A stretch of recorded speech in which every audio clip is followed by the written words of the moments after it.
So we are back in the game room and it's time to see what's in that other box that I got from KidShoryuken.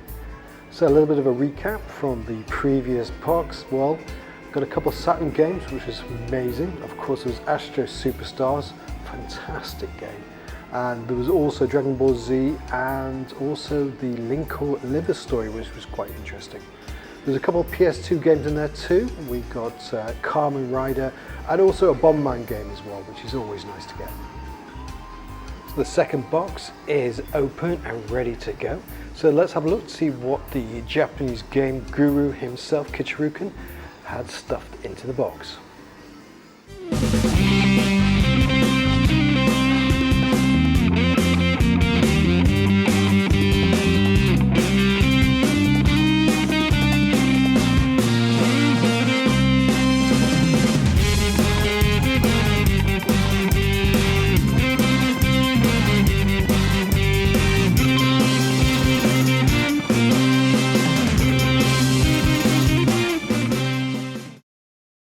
So first out the box, it's another Saturn game. You can't go wrong with a bit of Saturn, and it is Magical Drop 3. What a fantastic game.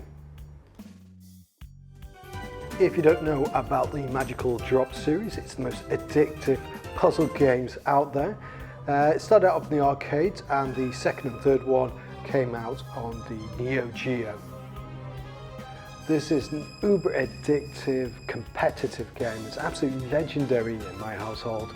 Not only because it's such a good game, but the fact that it's caused such a legendary arguments.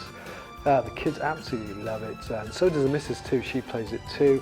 But it has resulted in legendary arguments. The bragging rights that come along with winning this game have resulted in many an argument, and even the kids haven't spoken to each other for days over this game. It's good to get some quiet time actually, so it's not a bad thing.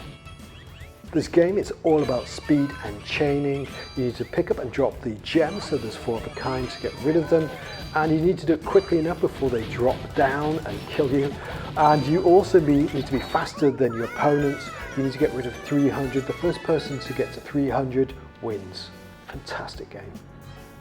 Talking about amazing puzzle games, you don't get much better than Puzzle Bobble, and this is Puzzle Bobble 3 on the Saturn. This is another arcade game. This came out on the Taito F3 hardware, and everybody knows about Puzzle Bobble. Such a classic series. There's nothing really new introduced into this one that I can sort of see. Some special characters that they've introduced, and that's about it, like Shockman, as you can see there from other Taito games. And the backgrounds are really cool in this one. They've taken them from all their different past arcade games. So that's a nice little touch that they put in for this one.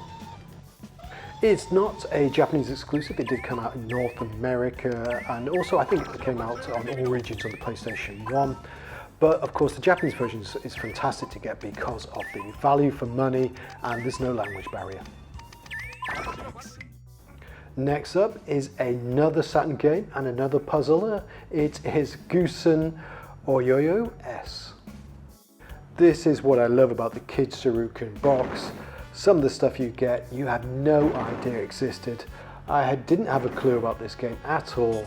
It's a really fun little puzzler, and it's also an arcade game, I believe, as well, because it's done by IREM. I believe it's a Japanese exclusive on the Saturn and the PlayStation 1, and only the arcade came out in the West, and I believe it was called Risky Challenge.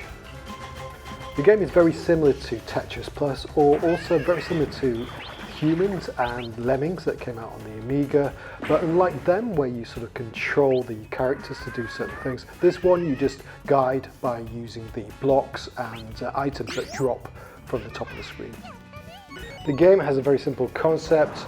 You just need to make your main character Goosan to survive his ordeal and make it to the exit at the top of the screen. But the water levels are rising, and also there's lots of creatures and also spikes and stuff that will take him out before he reaches the exit. Use the blocks to make a little path for him to reach the exit, or use bombs to destroy blocks or to destroy the enemies. It's simple, but I had a lot of fun playing this one. Next up, we got a Dreamcast game, and it is Heavy Metal Geomatrix.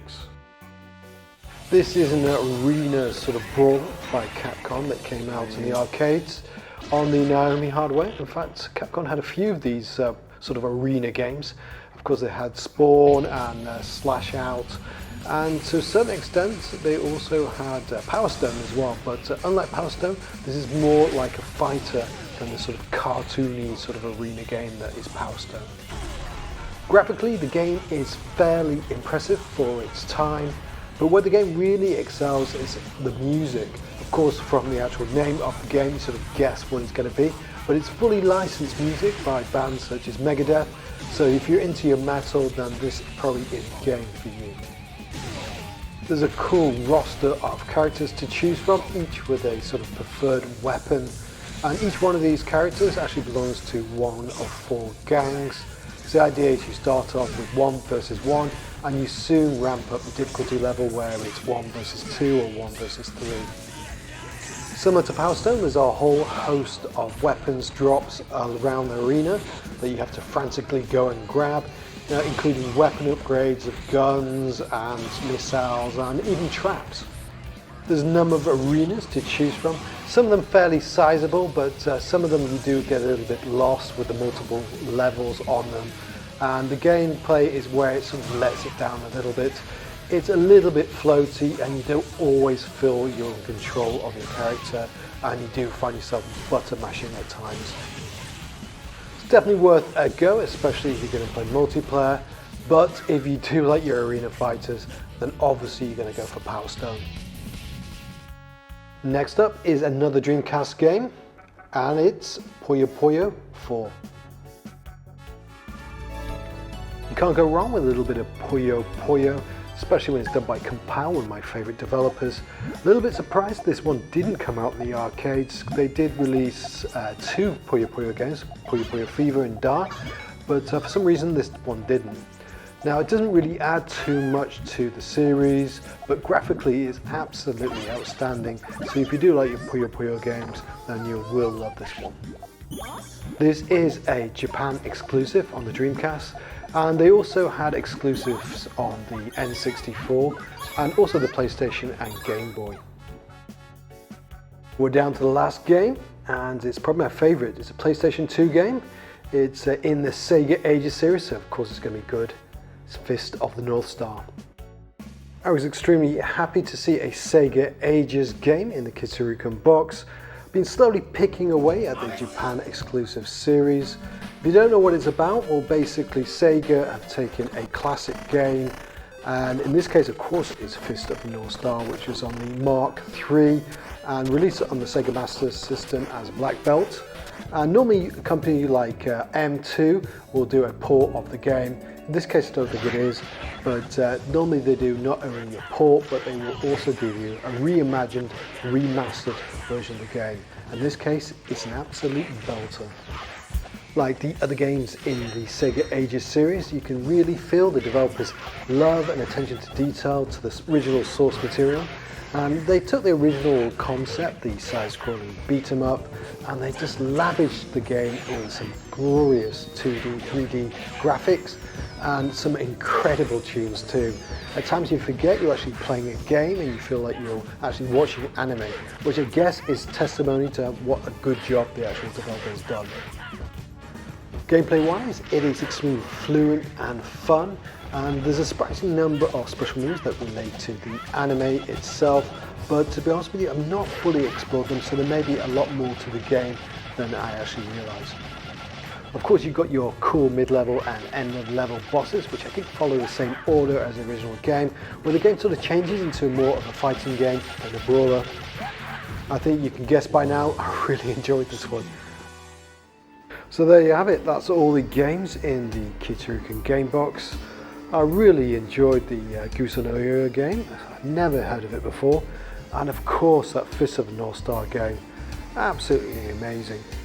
So I will be thanking you, and I'll see you later.